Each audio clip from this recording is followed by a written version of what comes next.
माता की, भारत माता की, शीतला माता की, शीतला माता की।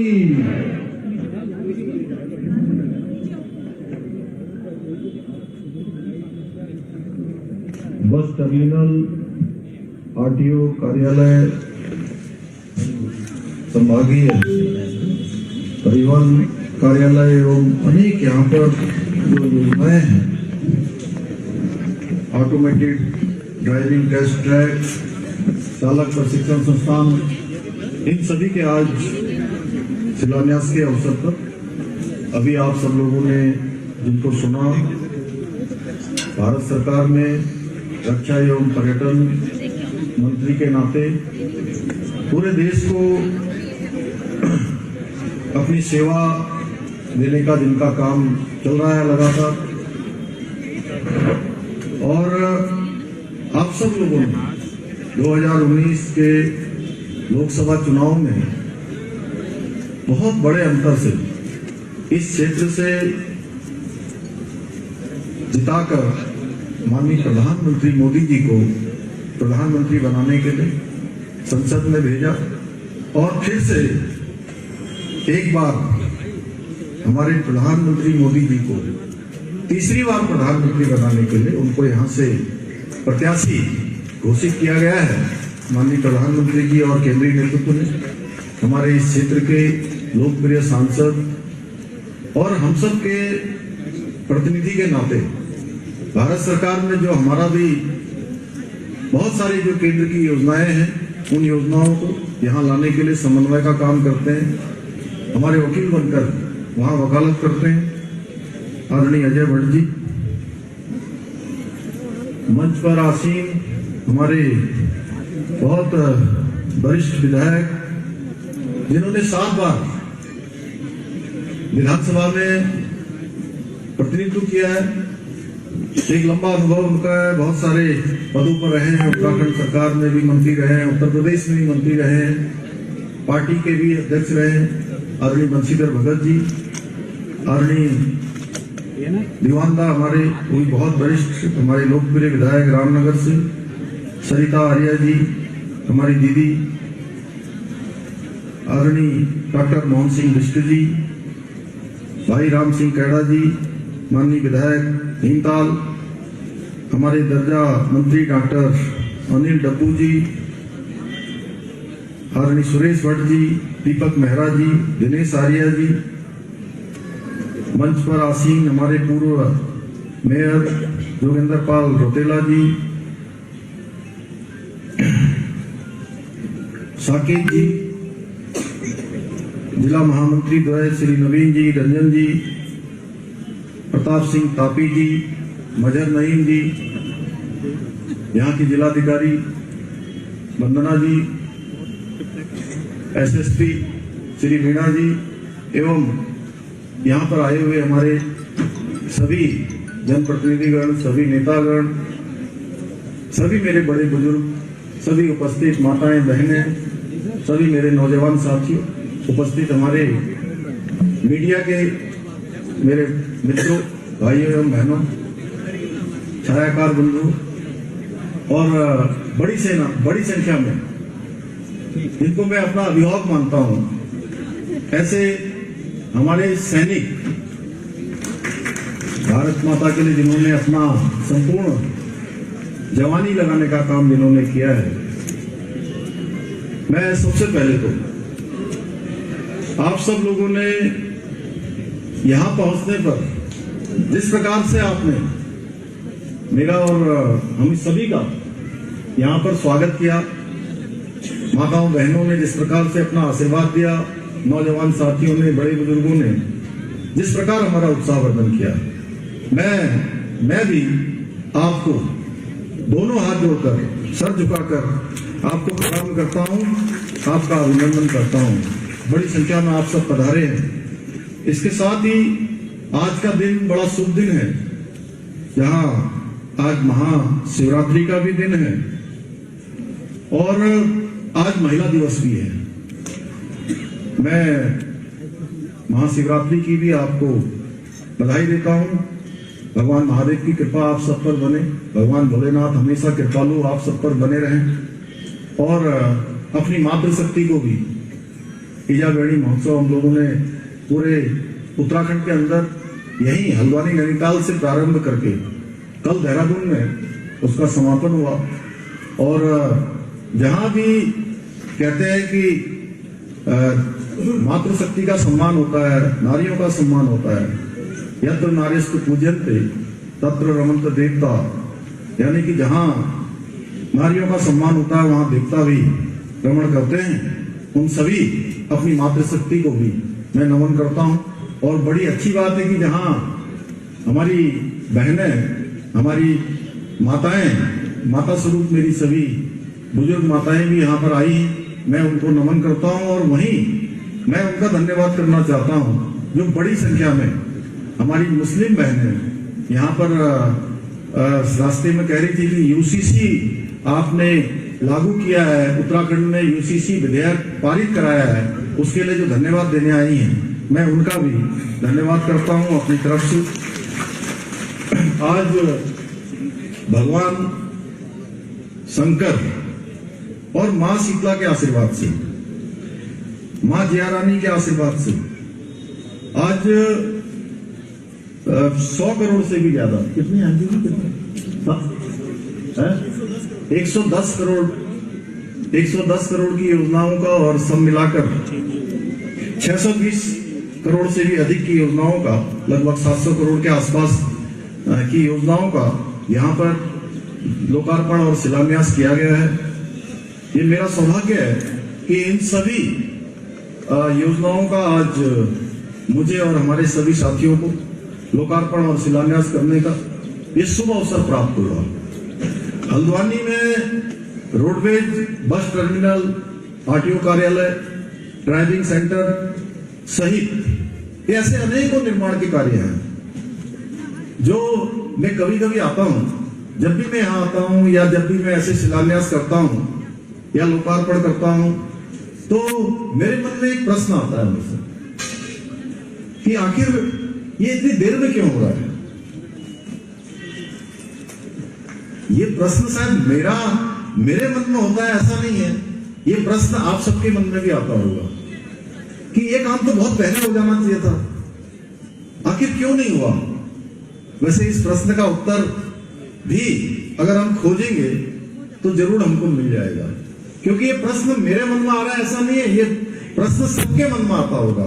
इस प्रश्न का उत्तर हमको सामूहिक रूप से खोजना चाहिए कि ये काम कई साल पहले तैयार हो जाने थे, लेकिन यह पुनीत कार्य हो सकता है मां शीतला देवी ने, मां जया रानी ने, भगवान महादेव ने हमारे ही हाथों लिखा होगा, हम सबके हाथों लिखा होगा, आप सबकी उपस्थिति में लिखा होगा।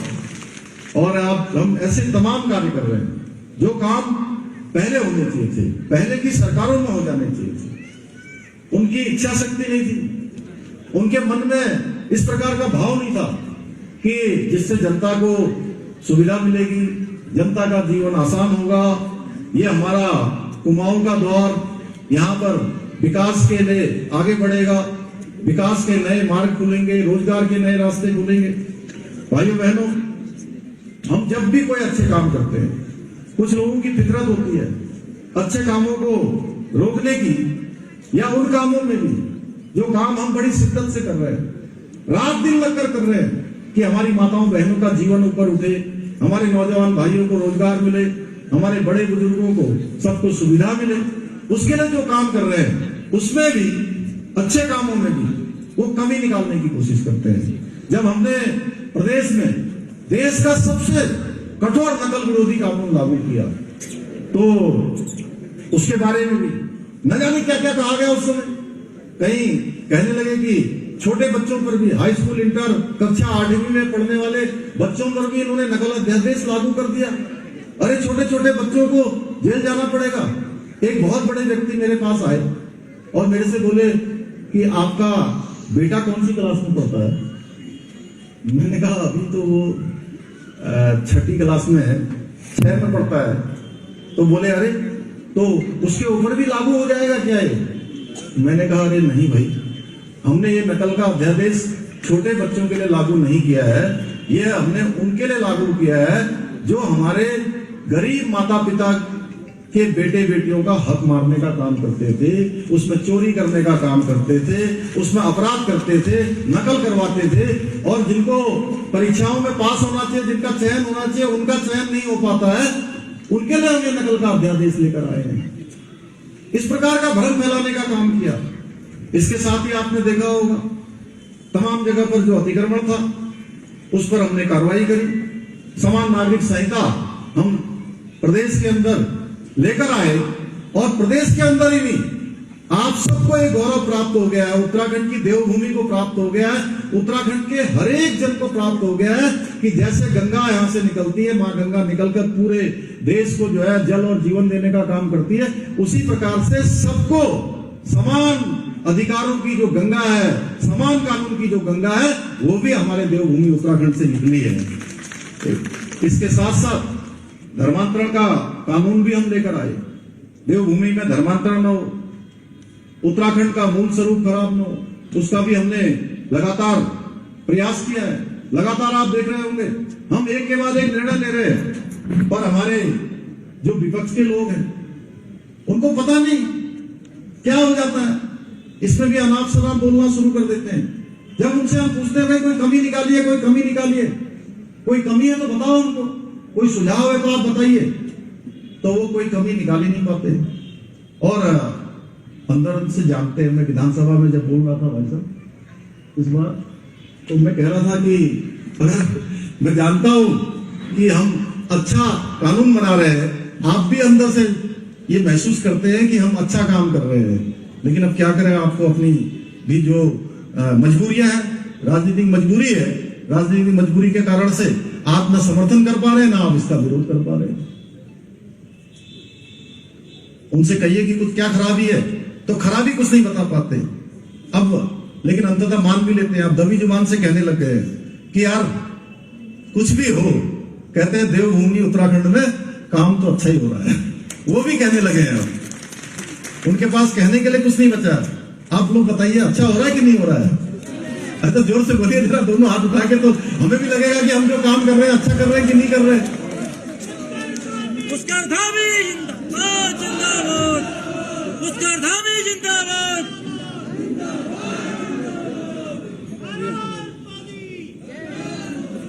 लेकिन देवभूमि में अच्छे कार्य होने के बावजूद भी जो हमारे अब विपक्ष में किसी के पास कुछ कहने के लिए है नहीं, मुद्दा विहीन है, और जनता के बीच में जाकर उनको बरगलाने का काम लगातार करते हैं। हम कहते हैं भाई राजनीति अपनी जगह पर है, लेकिन अगर प्रदेश की बात है, प्रदेश की विकास की बात है, जनगण मन के कल्याण की बात है, तो सबको आगे आना चाहिए। इसमें राजनीति बाद में कर लेना, चुनाव आएगा उस समय आप अपने लिए वोट मांग के चले जाना, लेकिन अगर कोई अच्छा काम कर रहे हैं तो सबको साथ में आना चाहिए। इसका उदाहरण अभी आपने देखा होगा, आप ही के हल्द्वानी में किस प्रकार से अशांति फैलाने का काम हुआ, किस प्रकार से वहां पर उपद्रव किया गया, यह सब आप लोगों ने देखा होगा, अच्छे से देखा होगा। भाई बहनों, देवभूमि जैसे पवित्र स्थान में लंबे समय से जो सरकारी भूमि पर काबिज है, अतिक्रमण कर रखा है खतरनाक तरीके से, उसके अंदर अंदर तमाम प्रकार के षड्यंत्र रचे जाने का काम लगातार होता रहा है। सिंचाई विभाग की जमीन है, कहीं पीडब्ल्यूडी की जमीन है, कहीं राजस्व विभाग की जमीन है, ऐसे कई वन विभाग की जमीन है, कहीं पर कुछ कर रखा है, कहीं पर कुछ कर रखा है, उनको कब्जाने का काम किया जा रहा है। ऐसे ही जैसे ये मामला हमारे संज्ञान में आया, हमने कहा कि देवभूमि का जो मूल स्वरूप है, देखिए हम लोग कहीं भी जाते हैं, मैं थोड़ा आज देवभूमि से अगर आप कहीं भी जाते हैं, कहीं जाइए आप, मैं अभी इंग्लैंड गया था, मैं आबू धाबी और दुबई गया था, वहां भी जब हमको देखते हैं लोग, मुझे ही नहीं, उत्तराखंड का कोई भी व्यक्ति कहीं जाए और वो जैसे ही बताएगा कि मैं उत्तराखंड का रहने वाला हूं, मैं उत्तराखंड से आया हूं, तो उसको देखने की जो दृष्टि है लोगों की, वो दृष्टि ही बदल जाती है। उसके मन में एक श्रद्धा का भाव उत्पन्न हो जाता है कि अरे देवभूमि से आया है, उत्तराखंड से आया है।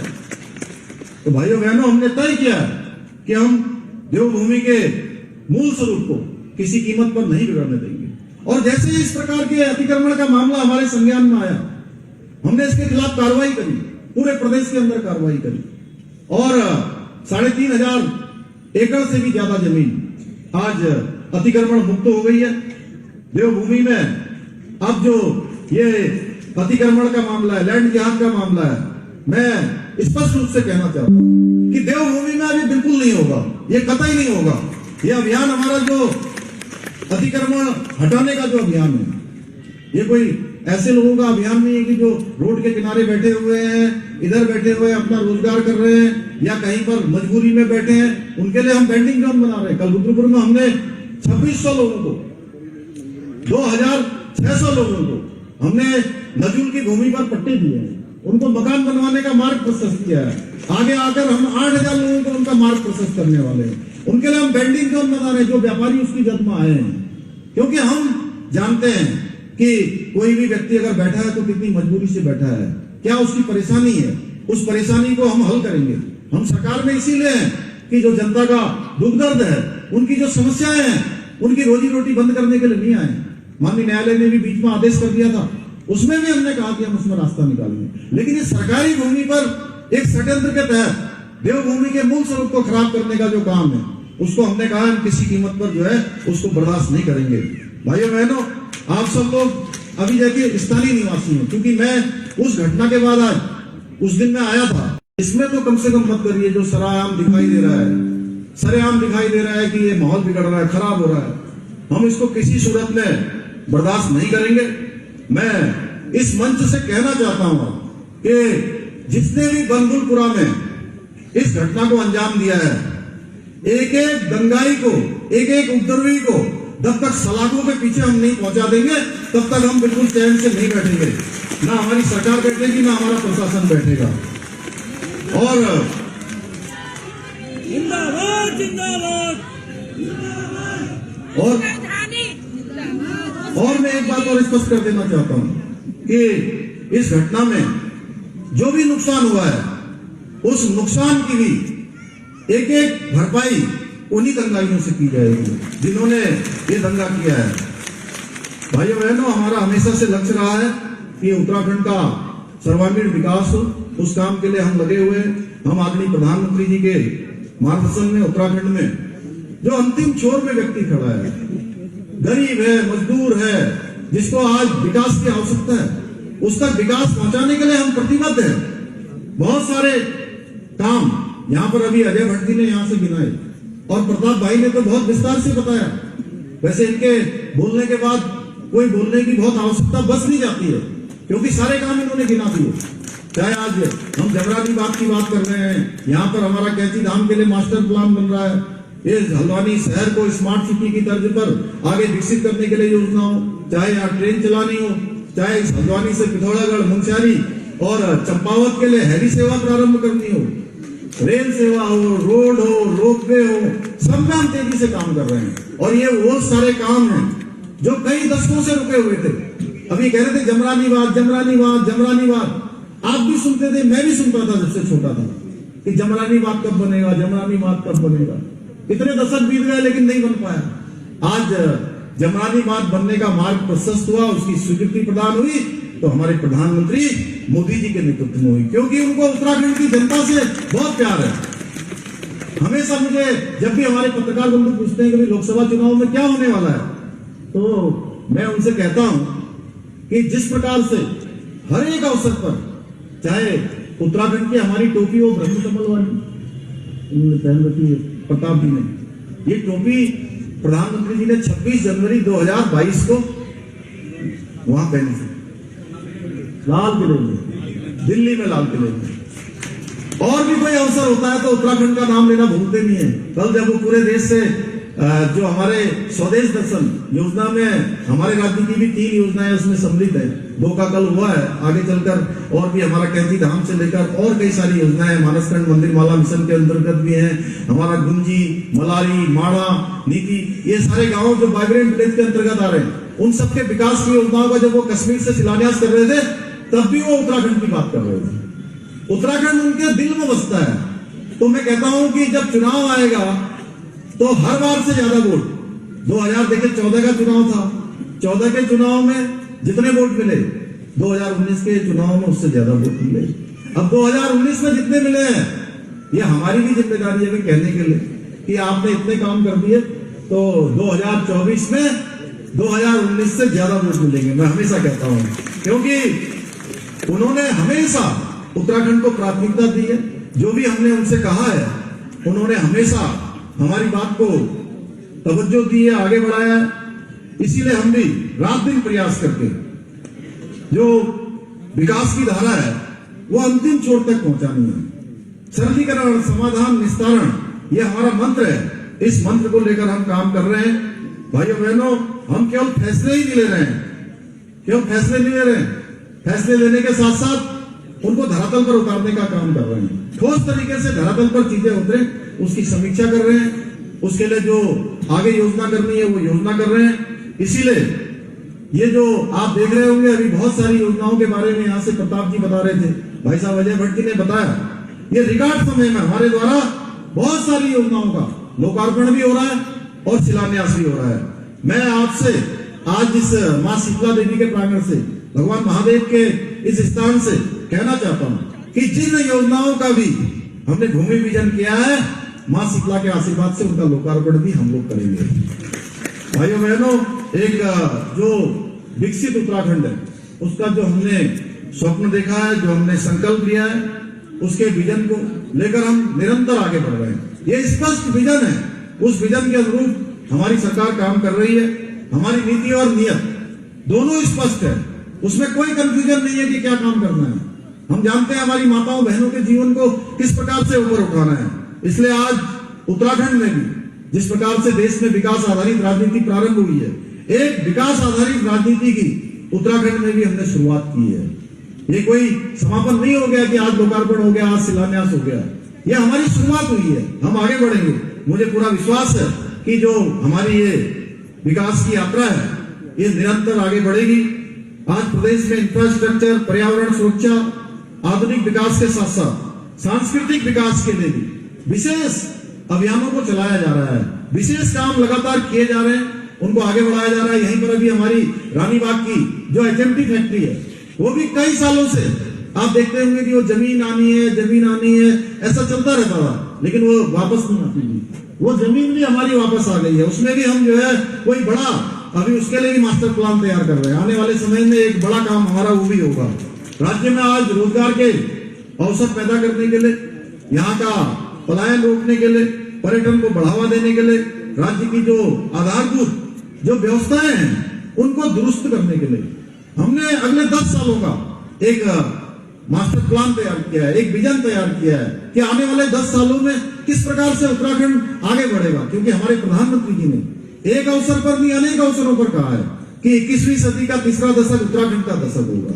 और आप देख रहे होंगे जितने रिकॉर्ड काम हो रहे हैं इस दशक में, एक के बाद एक। जहां आप लोगों का आशीर्वाद है वहीं भगवान की कृपा है। हमारे मोदी जी का स्पष्ट विजन है कि उत्तराखंड हिंदुस्तान का एक आदर्श राज्य बने, वही विजन लेकर हम आगे बढ़ रहे हैं। आज सब बताइए, आज जैसे आज यहाँ पर रोडवेज का बस टर्मिनल बन गया, RTO कार्यालय बन गया, ड्राइविंग स्कूल का निर्माण हो जाएगा, तो इससे रोजगार के अवसर बढ़ेंगे ना। यहाँ अभी हैंकी जी कह रहे थे कि साहब आपने बड़ा अच्छा काम कर दिया। ये जो हमारा प्रशिक्षण का जो संस्थान है वो केवल वही देहरादून में था, देहरादून के बाद अब हल्द्वानी में भी खुल गया है। तो ये एक बड़ा काम हो गया। इससे पर्यटन को भी बढ़ावा मिलेगा, रोजगार भी बढ़ेगा। वाहनों से जो हमारे इनके संबंध में जो भी काम होते थे उन कामों के लिए अब इधर उधर के चक्कर काटने से हमको निजात मिलेगा, हमको मुक्ति मिलेगी ना जोर से। इससे सुविधा होगी ना। अरे आप लोग इसमें भी जोर से नहीं बोल रहे हैं, इतना बड़ा काम हो रहा है। हमारे फौजी लोग बोलेंगे सब वहां से।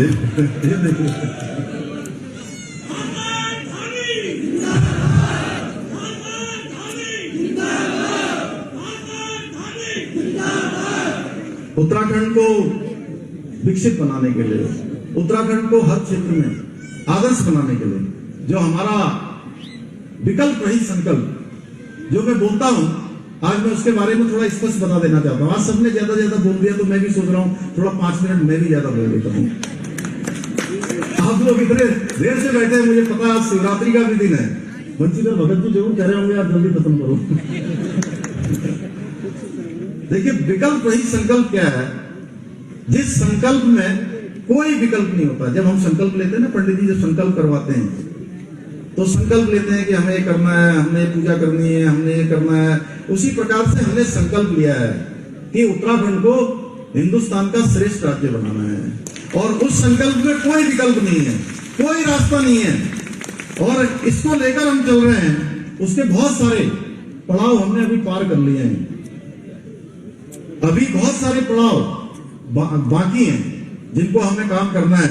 लेकिन मुझे पूरा विश्वास है कि आप सबके सहयोग से, आप सबके आशीर्वाद से, आप सबके समर्थन से हम अवश्य आने वाली जितनी चुनौतियां हैं, जितने हमारे पड़ाव हैं, उन पड़ावों को भी हम अवश्य पार करेंगे।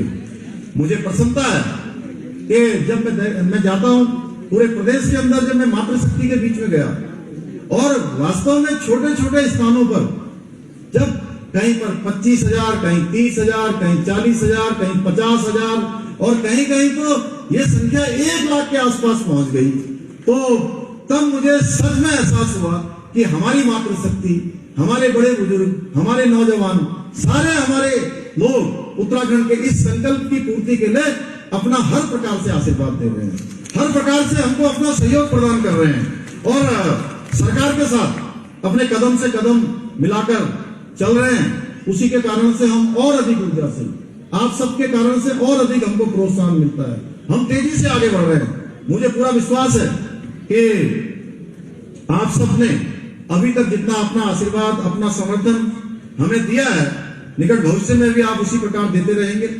और मैं जानता हूं कि ये हल्द्वानी से कोई संदेश जाता है। आज आप लोगों ने इतने बड़ी संख्या में, अजय भट्टी जब बोल रहे थे तो आप लोगों ने मोदी जी को प्रधानमंत्री बनाने के लिए, जब उन्होंने कहा कि जो है अपना समर्थन उन्होंने आपसे मांगा, अपना आशीर्वाद मांगा, जिस प्रकार से आपने तालियां बजाई, वो स्पष्ट हो गया कि कहते हैं प्रत्यक्षम किम प्रमाणम। मुझे पूरा विश्वास है कि बड़ी संख्या में, और पिछली बार से भी ज्यादा रिकॉर्ड वोटों से आप हमको यहाँ से इनको संसद में भेजेंगे। और इसके साथ ही मैं आज हल्द्वानी में जो ये एक बहुत अच्छा काम, जो बहुत सालों पहले होना चाहिए था, बहुप्रतीक्षित काम आज होने जा रहा है, उसके लिए आप सबको बधाई देता हूं, आप सबको शुभकामनाएं देता हूं। और मुझे बहुत सारे आज यहाँ पर बहुत सारे ऐसे पत्र भी मिले हैं जिसमें लोगों ने कुछ होने वाले काम हैं, कुछ अल्पकालिक हैं, कुछ मध्यकालिक हैं, कुछ दीर्घकालिक हैं, कुछ ज्ञापन है। उन सभी को मैं अपने साथ लेकर जा रहा हूँ। भगत जी ने भी दिया है, मुझे ये फैक्ट्री के बारे में कहा है, राम सिंह जी ने ये विश्व शिव देवगुरु को मंदिर माला मिशन में शामिल करने के लिए कहा है। इन सभी का परीक्षण करवाकर इनको सबको आगे की कार्य योजना में सम्मिलित किया जाएगा। आप सबकी तरफ से भी बहुत सारे मुद्दों पर मुझे ज्ञापन दिया है। बागजाला वालों ने भी अपना राजस्व ग्राम के लिए जो मुझे ज्ञापन दिया है, उसको भी मैं अपने साथ लेकर जा रहा हूँ। तो जो भी आपने पत्र मुझे दिए हैं, सबको आगे के हमारे जो आने वाले प्रस्तावित कार्य हैं, उन कार्यों में सम्मिलित करेंगे। एक बार फिर से मैं आप सबको आज महाशिवरात्रि की आप सबको बधाई देते हुए, महिला दिवस की भी बधाई देते हुए, और भगवान से प्रार्थना करता हूं कि आप सबका भगवान हर प्रकार से मंगल करें, हर प्रकार से आपकी मनोकामना पूर्ण करें। और जो काम हमने आज शुरू किए हैं, मैं भगवान से प्रार्थना करूंगा कि जल्दी से जल्दी वो पूर्ण हो और लोगों की सेवा अच्छी हो। इतना ही आप सबसे निवेदन करते हुए मैं अपनी बात को समाप्त करता हूं। बहुत बहुत धन्यवाद। धन्यवाद सर। अब तो बहुप्रतीक्षित जो हमारे लाभार्थी हैं उनको